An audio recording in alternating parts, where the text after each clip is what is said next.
Amelia County returned to school today with new safety precautions in place. All middle and high school students and staff are now required to wear a mask. School board chairman Mike Neller posted the notice to Facebook last night after a staff member tested positive for COVID-19 last week. Now we're told that person came into contact with two other employees who are now quarantined. Elementary students are not required to wear a mask because they may have difficulties adjusting to it. The chairman says the school board realizes this is short notice, and if students refuse to wear a mask, they will be provided a space for virtual learning. And like students in Amelia County, other children are heading back to school for in-person learning. Our Tracy Sears spoke to experts about the health risk and how to keep your child safe. As parents drop their children off to college and others prepare for school, there are concerns for their safety.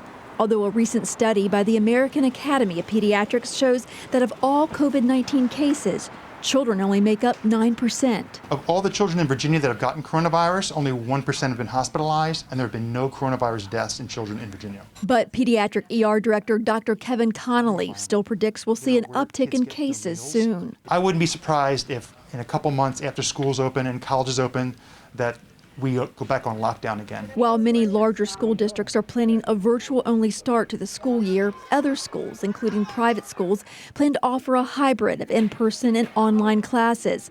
For those students, Connolly says social distancing guidelines are important. Reminding kids to try to stay away from each other, trying not to touch other students, maintaining distance as best they can, wearing a mask. If you send your kids to school, send them with a couple masks. Send them with their own little bottle of hand sanitizer in case they can't get to the bathroom to wash their hands. Those are little things that are going to help. Health Director Dr. Danny Avula says he's been in constant contact with school leaders. In working with all of these institutions, they have been incredibly thoughtful about the policies they put in place. While Avula predicts there will be an increase in cases, he hopes the cases will be isolated to the low-risk population. If July and August are any indicator, at least here in Virginia, the greatest area of growth in our cases were really in that 20 to 40 age group. And we saw dramatic declines from our peak back in May to now in the number of 70 plus individuals who are getting COVID.